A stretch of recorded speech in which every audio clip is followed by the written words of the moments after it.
Welcome to Breaking the Code, Building Financial Relationships. We're happy to have you here today. Thank you so much.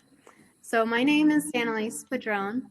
I'm a financial advisor and the chair of Latinos in Finance within the larger nonprofit organization, Latinos in Finance. I entered the financial industry when I saw a gap in accessibility and education around investing in my community. I saw and still see a lack of Spanish-speaking financial advisors, and therefore I work out of the Mission area in San Francisco.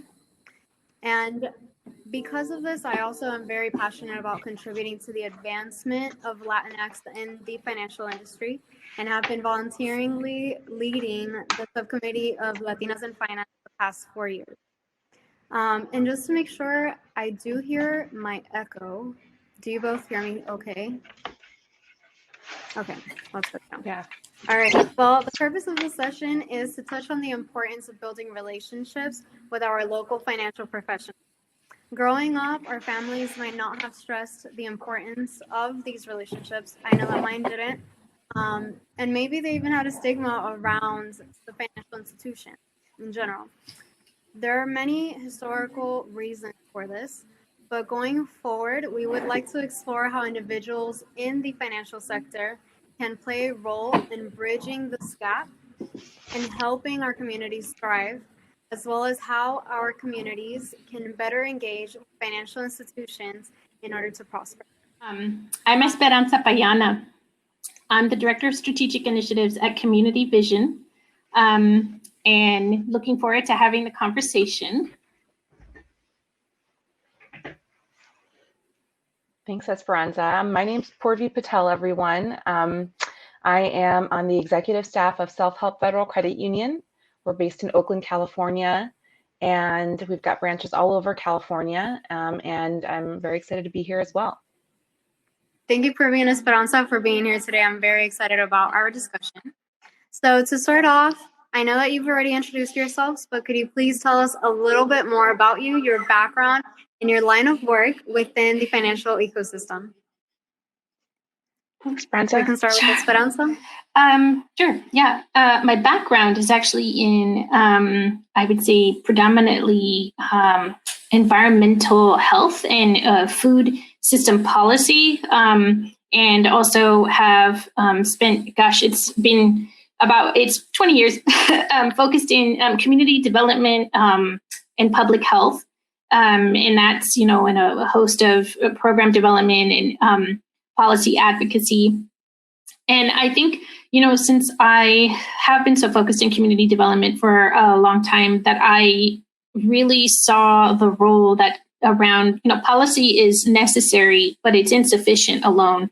And the folks that I need at the table, the folks that, we need to hear from to have informed policy and community participatory process, they're out, they're out being leaders, running businesses, running projects, trying to actually have significant impact because they are folks from within the community, really driving community solutions, and they need to be resourced. And so my interest was actually finding the best way for me to leverage my expertise to be able to help bring resources to the community exactly for that reason. So, I had the fortune of finding opportunity within the community development financial institution sector, the CDFI sector, and I work with Community Vision now. Thank you for sharing. How about you, Purvi? Yeah, thank you. Yeah, so I came to this work on sort of a long-winded trajectory as well. Nothing ever seems to be a straight road. I started my career working as an attorney, and I worked for a law firm that represented financial services companies.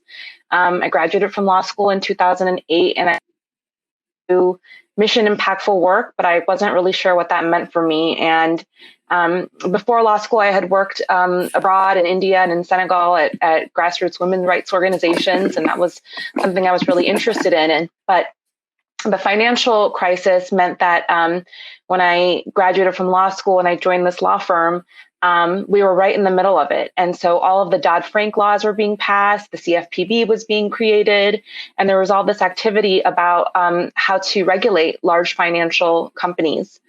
And in that work, I worked with many banks and other financial institutions, helping them comply with the new laws and regulations. And that's where I learned about something called fair lending laws and the Community Reinvestment Act. And that I found there were actually financial institutions created for the purpose of delivering products and services for underbanked, underserved people who were targeted by predatory lenders and loan sharks.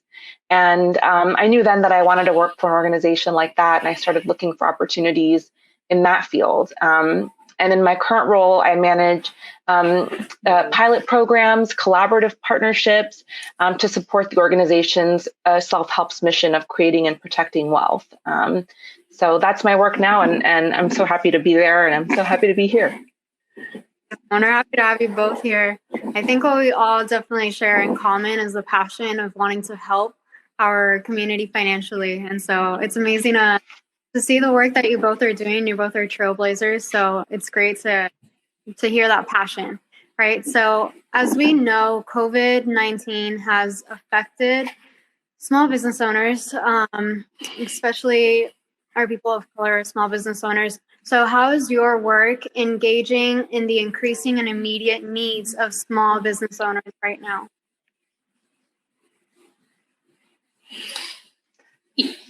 Go ahead. Okay, I can go first this time. So Self-Help Federal Credit Union is not actually a small business lender in California.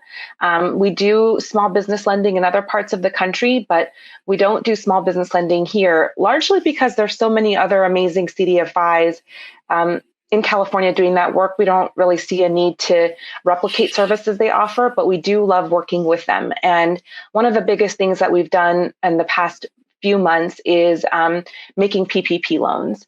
We made PPP loans during both rounds, and if the government passes another type of relief like that, we would be more than happy to engage in that again. We've got systems and structure set up to make sure that those loans can go through quickly, especially for folks who tried to apply to their main financial institution and didn't get served that first round. One of the more creative things that we were able to do with PPP is work really closely with technical assistance providers who help their clients, nonprofits and small businesses, get their PPP applications ready and submit them to us in, completed, accurate form, so that we were able to push that through within our sort of system and get it approved by the SBA. We did almost 75 million in PPP loans in California, and 63% of those loans were to people of color, and 41% were to nonprofits. So our goal in working with TA providers and doing any outreach we did was to reach underserved businesses and nonprofits supporting those communities. And right now, our goal is really following up with all of the PPP borrowers that we worked with, just to better understand what their needs are, how we might be able to connect them to services that we provide and other partners provide. And we're also wanting to make sure that they know about some of the grant funding opportunities that are out there that are being offered, some of the other state and city programs. And we're also right now building a PPP loan forgiveness team that can handle all the borrower questions that we expect to be coming up around those, and just really supporting our borrowers with, one-on-one handholding and support, because we know this continues to be a stressful time around that topic. And I'll talk about this a little later, but we, based on the work we did through PPP, Alliance was a technical assistance provider. Community Vision was a technical assistance provider. We're getting to the next phase of work. We're building a California Small Business Coalition for Racial Justice, and I'll talk about that in a little bit. That's beautiful. And I mean, mainly knowing that PPP, was disproportionately given to our community. And so a lot of our pop shops are struggling, especially as we remain closed. So Esperanza, can you tell us a little bit about what your firm is doing to help those small business owners? Yeah, our first round of rapid response was actually, I think, first and foremost, was really consolidating capital that we had available and looking at what are the different mechanisms by which we can provide rapid response, just even with relief funding. And so there was, internal process to shift our own operations around that. And then we immediately started scenario planning through our consulting department and also through our lending department for current borrowers. And in the consulting department, working with nonprofits, everybody, who was being rocked by shutting their doors immediately had to start thinking about what they were going to do. So our programmatic work on the ground, turned to immediate clients, but also partnerships that we were talking to and all the folks that we possibly had reached through each and every one of our programs in order to have those conversations. We then also developed a rapid response lending program. We developed a rapid response TA program, and that was, growing off of technical assistance to nonprofits for that scenario planning, for financial planning, and looking at how to, where resources are. As Purvi mentioned, we also worked in partnership with Self-Help to provide some TA on the ground when those PPP applications opened up, so that, partnering with whoever we could in our sphere to make sure that we could maximize response to it. We also have recently launched a collaboration with the City of Oakland. We're administrating the CARES relief grants for nonprofits, which is open. The applications are open now for Oakland-based nonprofits. And we're just continuing to provide those services. So, and that has been, across California within our Central Valley communities, and really striving to be available, at this time. Awesome. And I love that you both touched on how you're helping one-on-one your clients with the PPP applications and taking them through the entire process. So on that note, as you mentioned, one of you guys works at the credit union Esperanza, and Purvi works at the CDFI, a community development financial institution. So how do you create banking relationships with your clients?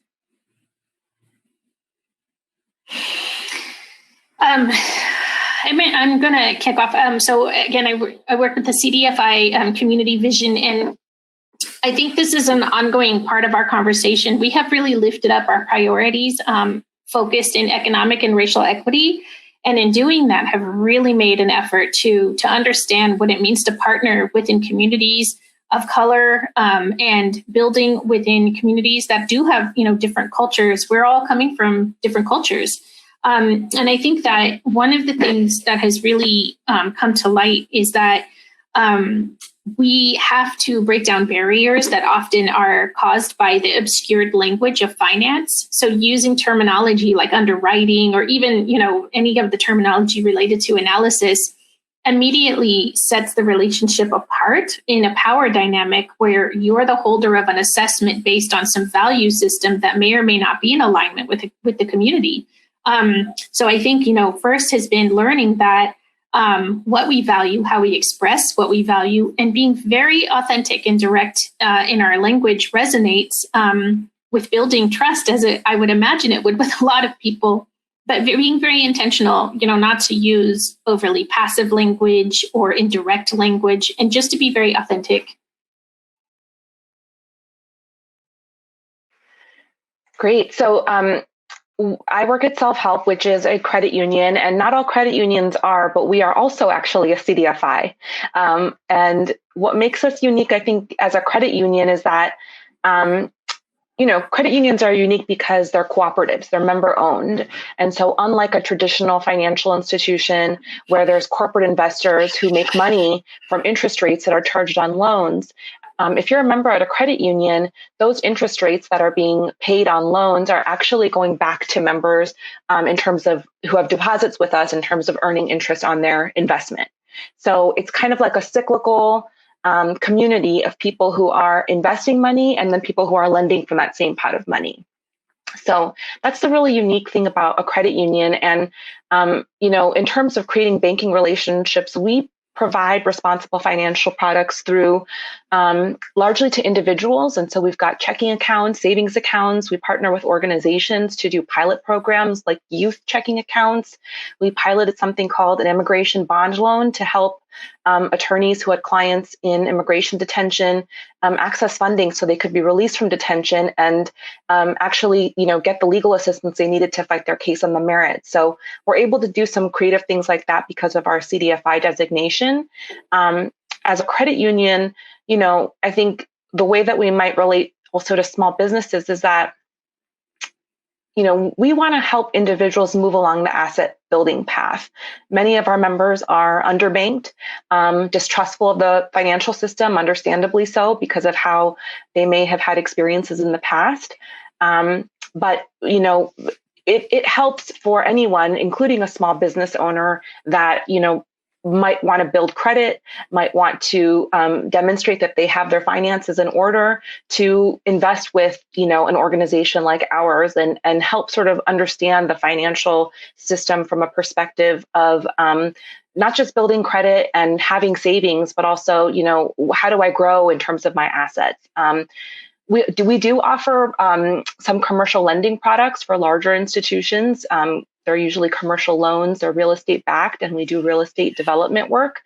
And we're really trying to focus all of our work with more of a racial equity priority. We're learning a lot from Community Vision, from Alliance, from a lot of the other people I see in the chat here, from those of the organizations that have been doing this work for a long time. This is not something new to them. It is obviously becoming more of a priority because of what's happening in our country and in the world. And I hope that we can build on that momentum and try to work together with all these organizations, because we have so much to learn. And I think we're all just sort of ready to dive in there. Oh, Esperanza, did you want to add to that? I was just going to add on to what Purvi was saying around, I think described a lot of the ways in which they were building, banking relationships and building financial capacity. And I think to take a step back, something that happens when you're first building relationship is really coming from the sense of building a trusted partnership, that you want to be in a trusted partnership, because it is a very delicate situation. People are, at the end of the day, they're seeking capital, and we're trying to build a sense of trust so that they can be deemed as credible, and so that they can receive the capital, but also so that they could be, if they're going to get debt capital, that they are not compromising themselves in going and having debt. But I think, that first step is really, rather than to walk in with a sense of like a yes-no framework of yes, you're qualified, yes, you're eligible, or no, you're not, to actually look at it as, we are, as CDFIs, we're the institutions that are about what will it take to get there?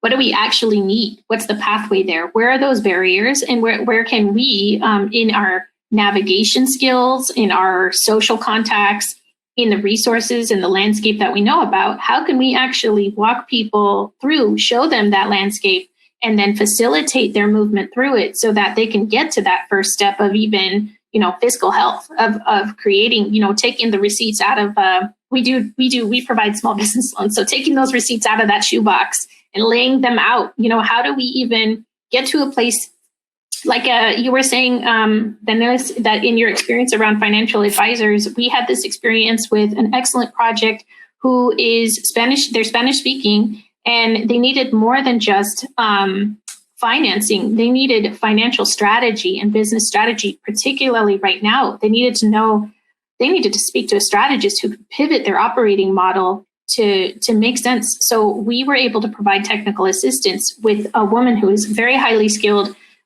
Spanish speaker, who could really, beyond being Spanish speaking, she understands both the needs and the financial sector. So she could really do that crossover language in a way that was highly relatable. And the project has been quite successful. I think that in both of you, just being able to individually address that gap of accessibility, and as we were talking about, like, financial literacy is such a huge thing. It's like if our community doesn't grasp the financial terms because they're very complicated, they're overly complicated. So I love that you both are leading your clients by like holding their hands and walking them through this big financial world, right? So on that, like, what do you think is the best way for business owners and entrepreneurs to tap into the financial ecosystem? Who do they go to, and how is your organization working to make itself more available and visible, particularly for the BIPOC community, Black, Indigenous, and people of color? I can lead us off in that one. Again, I think, The past few months have been so eye-opening for us through the PPP process, because we really did learn, people talk about trust, and it came to light in a big way. Why weren't we getting PPP loan applications from Black business owners? We were trying to do the outreach, and we were trying to reach out to people. And the one thing that we did not have with folks in that community was trust. They didn't know about us. We didn't know who they were. And we needed the TA providers. We needed the partners that did have that relationship to bring them to us. So it really did take folks like not just the TA providers like Alliance and Optima Business Bootcamp that we worked with, but even beyond that. I remember hearing the story that one of the clients that they are one of our TA providers helped was a tax preparer. It's a Black-owned tax preparation firm, and they ended up getting a PPP loan through us and wanted to refer all of their clients whose taxes they were doing. And so we were just able to open up a pipeline to businesses who may have been skeptical about us or, not trusting of us, because we did build that relationship and we did invest in that relationship. So I think, that's something we need to do proactively. We need to train our staff to do that. Most of our staff actually are bilingual, and we do have a large part of our membership base, especially in California, are Latino. However, we have more work to do. It's not just about serving that one population. California is much more diverse than that. And especially when we're talking about racial equity, we have to be really clear that the BIPOC community, underserved Black entrepreneurs and individuals, Indigenous folks, and other people of color remain underserved. And we need to do more on our end to make ourselves accessible and trustworthy. And a lot of that does rely on local relationships. Yeah, and I think also, the level of community, when you're developing programs and direction of work, engaging community stakeholders, engaging the very folks that you're wanting to serve so that it is a participatory process is such an incredible way to build work that's resonant with what's needed, right? It's community centered. It's actually based around what people have said they want, not just what a research paper said folks need. It's actually based on what people want and what they're saying they're willing to participate in. So I think that's just as an act in itself. The folks who show up, stakeholders who show up to be part of a CDFI participatory process or who provide feedback, these are leaders. These are folks who they're understanding their voice is important and how it influences the process.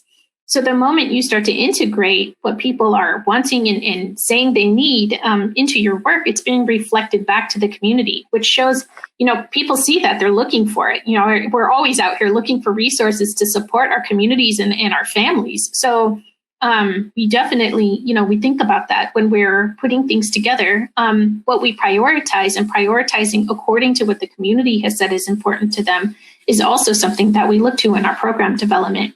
I think those are all signs as well that we are, we can be trusted because, or, to begin to build those relationships because, folks can see you really mean to prioritize them.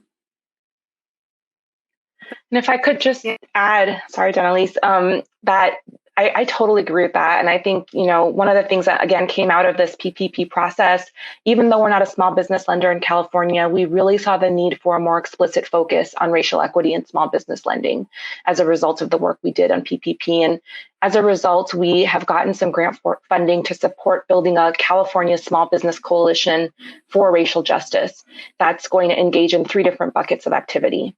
The first is using some of the grant funding to respond to capital challenges that are not being met by other innovative loan programs and grant programs in the state. And we really want to use it to impact those whose needs are not being addressed. We also want to use some of our time and energy together, that coalition to build a coalition that, like Esperanza said, is made up of not just other CDFIs, but also of racial justice organizations, grassroots organizations, technical assistance providers, people who know the communities themselves. Maybe even some small businesses would be great to have as part of the coalition who can speak on behalf of the needs and challenges of that community. And for the goal of actually challenging the CDFI industry, because I think that's another thing we're learning is that even though we may be different from mainstream financial services, the CDFI industry has a long way to go in taking on more risk and redefining what success looks like, and in really supporting groups that it says it supports. And then the third thing the coalition would like to do is to advocate for policies and legislation on the state level and on municipal levels that will support additional grant funding and capital for underserved businesses in California. So we're really excited about that. Great to hear. Well, I guess it's Vanessa, welcome back. But I mean, I think before, financial institutions were looked at more of transactional, right? We would go there, deposit, withdrawal, that was it. And so now what we're seeing is that shift, right? And so seeing what the importance is of building relationships in these financial institutions. And I love that you both touched on that. It takes, like, as any relationship, it takes both sides, right? So it takes the sides of the clients, like knowing who their bankers are, who their financial experts are by name basis, right? Knowing them by first name basis and being able to go in and like them also being known by first name basis. So building the relationship on their side, but also on our side for more of us, right? More BIPOC individuals to go into the financial industry to be able to better serve our community and be proactive in building those relationships. So I love that you're putting these efforts out there to really move the needle in the community and our financial institutions with helping our community. And so in this moment with so much at risk, what do you see as the role of financial institutions in movement building and meeting the current social political moment? Yeah, I actually, this was, as I mentioned before, my background has been for many years in policy and movement building and community organizing, advocacy around that. So I actually see a very important role for financial institutions, particularly CDFIs who are mission driven. In that, for example, there are several initiatives that we have that are thinking with this lens, but one of them I'm going to highlight is called the Black Liberation Initiative. And that really is about supporting and prioritizing Black leadership and power building. And so how do we do it? In this case, we have a very clear, metrics and priorities that we are looking for in projects. And that is a nonprofit or a business led by someone from within the Black community? Is the project facilitating ownership over real estate or ownership of business or transition of business ownership into their hands? We're looking at a whole series, there's quite a few of them, the metrics themselves, that help us to really understand, our idea in theory here is that overlaying by finding those organizations and those businesses who are the drivers, they're the ones doing the work of creating the movement, they're the leaders that need support. We're creating that ecosystem of movement. We're creating those, we're building power. We are supporting them to anchor and sustain as institutions so that they're not just running, around trying to keep their doors open, but actually can start to really foster and thrive their leadership and the leadership of others towards that movement. So, we're always looking through these initiatives for who's out there, what's that ecosystem, and how do we keep lifting and encourage other CDFIs across the nation to do the same thing. I love everything you just said, Esperanza. I think, one of the things that's unique about us as a credit union is that we have branches, and that means that we have physical spaces. Obviously, that's a little bit different right now when people are not going to physical spaces that are pretty much not their home.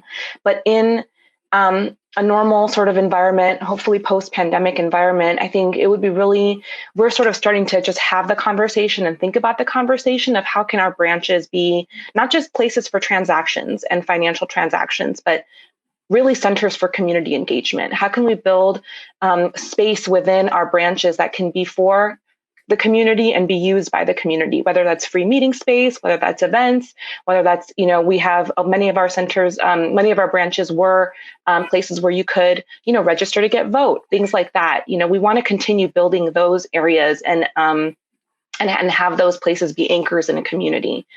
I think also internally, we really have to push our own organizations, like I said. And I think, as Esperanza has mentioned, we have to have difficult conversations within our own organizations at all levels of the organization, with our staff, about our culture, about our products and services. Are we meeting the needs of our mission? And if we're not, where are we falling short, and how can we do better? I think we need to also hear from and listen directly from the communities about, what they need, what we can provide, lift those voices up. They're the ones who should be the leaders of the movement. We don't want to take up that space, but we know that we need to listen to them to understand how to pivot whatever we're doing. I also want to say that, part of the challenge is that in this current moment, where so many businesses and so many individuals are struggling to make ends meet, a lot of folks who need funding right now, they need money without strings attached. And so a loan product may not always be the best avenue for that. And I think that's something else we have to recognize. I think Esperanza mentioned that before. CDFIs are more than a financial institution. So how can we better tap into the network and infrastructure of other resources that are being offered out there, and connect, folks that come into a branch or who call us to those things versus just wanting to offer them a product that we have. And then I also think that we need more investment in innovation. Again, just sort of rethinking what success and risk specifically looks like. I definitely agree with that. I mean, I think that both touched on needing to listen to the clients, needing to get their input on how can we make these our institutions more accessible to you, right? How can we make this as approachable for you as possible, this whole financial world. And I love what you guys are doing. I also need to give a shout out to Naeem because I've been having, as I mentioned, this echo, and I've been trying to focus. And so now we just realized that I had it open on 2 tabs. So now I can I can concentrate a little bit better now.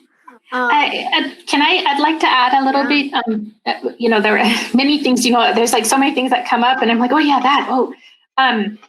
But one of the things I wanted to really highlight that Purvi mentioned, but it could not be stressed more, is you can't build external facing programs and work without doing the internal work.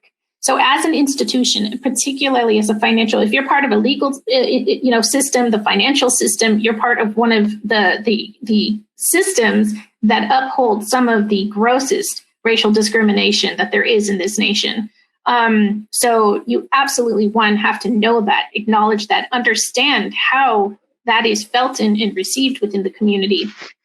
And then, it's a deep dive to understand culture and to understand the culture of whiteness and to understand how that is seen as a dominant culture of correctness and how exclusionary that can be. And so it means understanding the language. It means that when you come through the gates with a yes/no attitude towards people, and you don't actually value what they're bringing and listen, and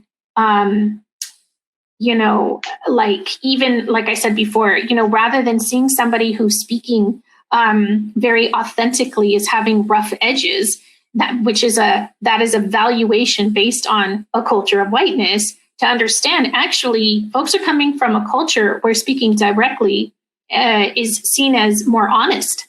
And people who speak in circles and use terminology are seen as people who are trying to take advantage of the community and using difficult to understand concepts or obscured concepts in order to convince people to do something they don't really fully understand. So actually, taking that deeper dive to dissect, where are you being complicit thinking that you're sounding professional when in fact, you're creating a lot of barriers to connection for any given, community member is actually really important. But to do that, it's not that easy when you're in an institution that is accustomed to holding power, feeling power in the tools that they have, and in many ways have been externally indicated they're right, because it's a very white industry. So how do you cultivate that voice from within? And that has and will continue to be very delicate and very essential and really challenging work that we're doing at Community Vision, and that I think is crucial to happen to truly build those financial relationships. It has to be done. I love that you mentioned that. And also as a young professional, I have to say that for us, especially as we're dealing with imposter syndrome and we're looking to use these like big fancy financial terms, it's true. Like it does create that barrier, right, between you and the client if they're not understanding, like you need to meet them where they're at. And so, yeah, thank you so much for bringing that up. Now, before we open it to Q&A, do both of you want to share any last thoughts? I think only to say that, it's iterative, it's ongoing. It's not like it's any trusting relationship that requires, people to take risks. And honestly, that's risk on the investor side. That's risk on a client borrowing. They're risking debt. Anyone who's got skin in the game is taking a risk. And that requires trust, and trust it's an iterative, it's something that has to be continually fostered. And so it's not like you get a client, you move them through your pipeline, they get a loan and you're done. You have to be in relationship with them. That's what I would say. Yeah, fully agree. Yeah, I think I would sort of echo this sort of theme that change begins from within, and we have to have the courage to open ourselves up as institutions and organizations that are here for the stated purpose of serving the underserved and the underbanked, to really look within and have those courageous conversations about, how has our industry and our organization responded to racial inequity in the past? How have we served the people that we said we want to serve? This is not going to be work that has a finite endpoint. It's going to be ongoing, and it's never going to end. We're never going to reach sort of the pinnacle and be able to check it off the box and say we're done here. Mm-hmm. But there's a beauty to be found in engaging in this work together with other organizations, and also just recognizing that we're in here for the journey, not the destination. I love that. And Purvi, also on your bio, it stood out to me that you do mention that you do have these intentional conversations with managers around racial equity, leadership development, trust building, and accountability. And so I love that you bring that up because, yeah, like it does take, as I mentioned, like a relationship, it does take both sides. It takes the client, coming to us and us building that trust with them. I think it's mostly on our side, on doing the internal work and making everything more accessible for the clients, building those relationships, as you mentioned, Esperanza, not just going through the pipeline, but intentionally like building those relationships with clients so that we can better understand how to serve them. So I absolutely love that. And with that, we do have about 15 minutes until the end of our session. So I do want to open it up to Q&A. Julia, if you're here, do you think that you can help us facilitate the Q&A? I am a horrible millennial because I'm not great with tech. Hi guys, I have on. Sorry for the delay there. Okay, so folks who are in this session, if you want to enter any questions you have into the chat, I can help out with adding those into the conversation. So one to get everyone started that comes up in my work with the Alliance quite a bit. I've done, direct service work with entrepreneurs where we help them navigate to service providers that can help them with whatever resource barriers they're experiencing. And a question that I've gotten a handful of times from folks that don't have a lot of interaction with the banking industry, don't have a lot of trust in financial institutions is, how do I even research this? How do I even look for, what should I be looking for in assessing whether a financial institution is going to take my needs seriously, is going to respect, my autonomy, and what should I look for so I know I'm not being taken advantage of? So I'd love to hear some perspective from the both of you about that. Can take a shot at that. I think, especially now in the age of sort of all of the internet companies and online services that are being offered, it's really easy to kind of click on 3 buttons and get a loan. And there's some, that makes me nervous, because part of taking on debt is a responsibility to pay it back, often with interest. And so, reading the fine print is really important. in any kind of transaction where you're taking on debt. I think making sure that you're working with a regulated financial institution is really important. So credit unions are regulated by the NCUA, the National Credit Union Administration. Banks are regulated by the FDIC. And then really it has to do with, what your specific needs are. And I saw a question around, advice for aspiring or early entrepreneurs who are nervous about interacting with the banking system. I think, looking for mission-aligned organizations, looking for CDFIs to interact with is a great first start. If you're looking, again, if you're just starting a business, it's so important to have your personal finances in order. And it's important that you have a checking account and a savings account. And if you are able to work with an organization like Self-Help, we make it a priority. We also have a policy arm called the Center for Responsible Lending that really does help us to fight predatory lending on a statewide and national scale. And so our products and services that we offer are in tune with that. And so we don't offer things like, or not offer, but we don't charge overdraft fees. Our fees are disclosed. If you have a minimum balance, you will not be charged monthly fees. So it's really important to do your research, do your homework on that. Some credit unions like Self-Help also offer interesting products like credit builder loans. I mentioned those earlier, but if you're an early entrepreneur and you don't have credit or you need to repair your credit, that can be a really easy way to just start getting your documents in order and start, building a great profile for an investor or to get a larger loan at the next step. So those are some of the things I would consider. Yeah, I think those are all really, really great suggestions. I think other things, again, I've actually talked to early stage folks who, so I'm actually, I think this is important. Within our organization, I am not a lender and I don't work within the lending department. I'm a different entry point into the organization where folks who are interested in particular programs or initiatives, they might see me because I'm out building, partnerships in the community, talking to different folks. I'm myself trying to learn the ecosystem and who in the community to talk to. And because of that, they're talking to me about the work that they do. It's a different entry point. So they, I have talked to those early stage folks who honestly have conveyed feeling nervous, but also embarrassed to share their actual financial state with an institution that, looks at that, and they're afraid to be judged, that beyond feeling judged that their books are not in good shape is actually being judged that they themselves are, I think they're concerned of imposter syndrome and not feeling like they themselves are really legitimate leaders, that they can pull off whatever it is. So a really important step has been talking to people, and just giving examples of other clients in exactly that situation, giving examples of different ways to handle that, just normalizing that experience, because any entrepreneur is taking on a lot.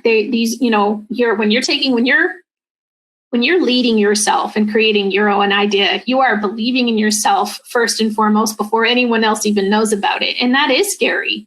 That's hard to do and it's scary. And so just understanding where people are coming from. The other thing is, in addition to looking up federal regulation, and I'm 100% with you, Purvi, on the way in which people can access things, via online, because there are a lot of predatory institutions out there, is talk to other clients. And if you can't speak to somebody, if they can't give you references around who they have helped, because when it comes specifically to financing, this is a long-term, for however long that loan is meant to be for, that's a relationship you're in with that institution. And you want to know that if you have a situation, this was an entire pandemic that happened this year, you want to know that you can call them and have very reasonable conversations around how you're going to address meeting, your payments, or what deferment policies they have on hand to manage through this situation that everyone is facing. So, or even if it's not something like a pandemic, it's just unexpected. You're in the midst of construction, something went sideways, which often does happen in construction. And you need to talk to them about a plan, and you have one. That's the most important. If they don't feel comfortable to pick up their phone or call, whatever we do now, the video, if they don't feel comfortable to do that, then already there's an issue.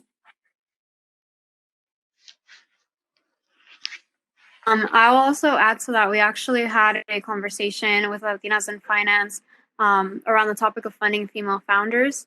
And it was really interesting because we did have an entrepreneur that had been in business for 26 years. And prior to this conversation, it's funny how, it comes around. But she was saying exactly like the importance of building these financial relationships and how much that's helped her thrive in her business, because she has someone on speed dial that she can call right away and ask these questions and has the accessibility. So yeah, definitely just want to emphasize the importance of, again, both sides, like us allowing our clients to feel comfortable and asking us any questions that they have, and also from the client knowing that we are also here to support them. Yeah. Oh, yeah, thank you all. Esperanza, I love how you specifically called out the kind of shame barrier that can exist there. It reminds me of the importance in therapeutic relationships of just normalizing. That's a huge part of overcoming shame barriers, is saying, oh, I've dealt with this specific issue on the books before. Oh, I've worked with entrepreneurs that have this, type of debt ratio or whatever, and making it really feel like, oh, you're not alone and this isn't crazy and, you belong here. So yeah, I love that call out to that specific type of work. Yeah. And to highlight, again, going back to that notion of how are we working within, Black, Indigenous, POC communities, to remember that financial institutions have actually very clearly indicated for a very long time we don't belong. The policies, the practices, the denial of services has actually said we don't belong. So a lot of folks coming from our communities, they don't feel entitled to those services. They don't understand that they're a client. They can say no to that institution. They don't have to, that institution that may not get their business. There's a lot of ways to look at this, but they don't feel entitled. They feel they're asking for money and that they're going to be evaluated. We also don't come from communities that have a multi-generational wealth. So it's not like they can say, oh, well, if I don't make it, my so-and-so is going to, get me out of this. Nobody's there to get them out of it. And so it's terrifying to go into debt. And that feeling so afraid and feeling like somebody's never going to evaluate them as deemed, credible or worthy or as a leader, all of those things play into it. Absolutely. Yeah. Thank you for that framework. It's so important to remember when we're, working in our communities, that that generational wealth piece as well, that safety net piece. And, that's the overarching point of the work, right? Is so that the next generation and the one after it does have that safety net. But what do we do in the meantime? So another question that we've got from the chat is, often folks don't know that they're able, kind of calling on to what you were talking about, Esperanza, they don't know that they're able to ask questions. They don't know that they're able to actually say, actually, no, I don't want to be your client. What are a couple questions, and I'd love, all of you to answer this if you have perspective. What are a few questions that folks should keep in mind that they should ask as they're building a relationship with a financial institution? What are some of the kind of, first date questions that people can ask as they're starting to build a relationship with a financial provider, regardless of kind of what department that comes from, that can give them some perspective into, those sort of list of things that we talked about earlier, the different ways of matchmaking with a financial institution? I would say the first question is, can you even talk to a person? How difficult is it to reach a human being? Or do you just get an automated message and, getting pushed to different automated messages over and over again? I think that's the first question, is how easily is it possible for you to talk to another human being? And, depending on the product, it's obviously you want to know, what are the fees associated with this? What are the late fees? What are the modifications that are available? Esperanza sort of touched on that. How willing are they to work with you when, especially if you're an entrepreneur or you're starting something new, you're not really sure where you're going to have to innovate. You're going to have to pivot. You're going to have to do something different. Are they comfortable with, and do they have experience working with folks like you? that should be something that you want to know from them. And I think to that point, if you can get a reference, if you can get a thumbs up from a trusted person or partner of yours that you've worked with for that financial institution, that is a huge asset. I think those are great. I think also asking them if they have staff of color. I think asking who some of their past clients are, if they have clients that are women of color, if they can speak to successes with some of the early stage projects or businesses that they've supported, if they can, describe the risk that they take that's different from conventional banking. I think those are fair questions to get a better sense of how that the organization or the group that they're trying to work with sees themselves in that in that ecosystem of financial institutions. Where do they land, and what are they willing to do? What's been their past behaviors? And to add to that, I would also say, for one, definitely it's completely important to ask around about fees and fully understand how you're being charged. And I would also say, when it comes to working with one person, I think that one question that I love is asking about their passion. Why is it that you do what you do? Because I think that's going to tell you a lot about what their motivations are. And not only that, but also getting a sense of how accessible they are, how often you can get in touch with them. How often are they going to talk to you? Are they going to be there when you really need them? So yeah, that's a great question. Beautiful. Thank you. I wrote down almost all of that. So one more question from the chat, and then I'll let Danelis close you out after that. Are there ecosystem partners that you recommend to help folks become prepared for your products, or to be referred to other financial organizations in your network? So who do you send people to if they're not quite ready for your products specifically, or is there another financial partner that you tend to refer folks to? Yeah, we actually have a network. We work within a network of technical assistance providers. We provide some in-house services through our consulting department for nonprofits, but when it comes to small business lending, we actually have a network of partners. And actually, funny, Naima should ask this, because Naima for me has been a go-to, specifically in this field. Her work has been, she's been a technical assistance provider. She's been, she's focused on strategic partnerships. She's been part of developing that ecosystem within Oakland. And so for the, several years that I have known her, she's been one of my trusted partners that I direct people to, for sure, and has just a wealth of information through the Alliance for Community Development on, navigating entrepreneurs through needed resources. So, there, I think Optima Business Bootcamp has been another example of technical assistance partners. We do have a host specifically for food systems related TA also that we direct people to. But that is something that we're always looking for, but also, we really tap into those partnerships and direct. But we offer a lot of navigational consults. There's a lot of informal navigational consult, because when somebody has already, we talked about all these potential barriers. Once somebody has called us, they're taking big steps already to even know that we exist and that we're the kind of resources they can access. So it's, I think, very important to us that we help navigate them. If we don't have the resource they need, we try to get them to the resource that they do need. And for us, outside of PPP, we don't engage in small business lending in the traditional sense. We do have some larger commercial loans that we do throughout California, but really in terms of the individual checking and savings product, we're kind of like a starter product. So it's probably unlikely that someone's not going to qualify or needs to become prepared for our products. We're usually the product that they graduate from. And in fact, we've had folks that have used our credit builder loan product, improve their credit score so much that they get a better rate for an auto loan somewhere else. And we encourage them to go get that auto loan somewhere else if that's going to be a better investment for them. I did want to note, Julia, there was a question beforehand around UBI that I don't think we got to. I'm happy to to share something about that. Someone asked if we have done any UBI advocacy, and I thought it was such a interesting question because universal basic income, even though we're a financial institution, it kind of feels out of our scope in a way.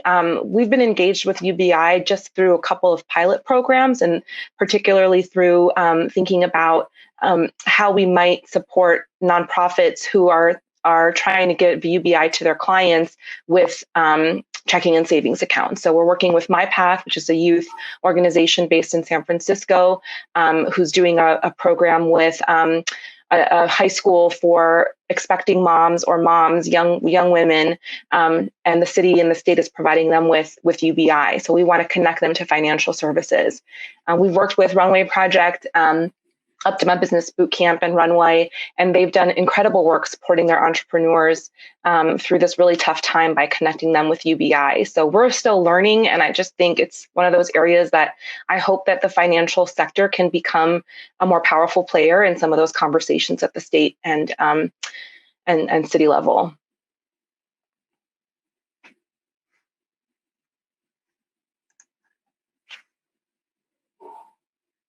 Lovely. Thank you so much, Purvi, for bringing up that question. It got lost in the queue for me. But I agree, totally an interesting question, and great to hear about kind of the ways that in a less direct way, financial institutions can play a role in kind of experimenting with those types of policies. So I am going to go ahead and leave it back to you three to close out. After this, we'll be back on the main stage. So go ahead, Danelis, with your close. Yeah, thank you so much, Julia. Well, Purvi and Esperanza, it's been such an amazing pleasure to have this conversation with you both.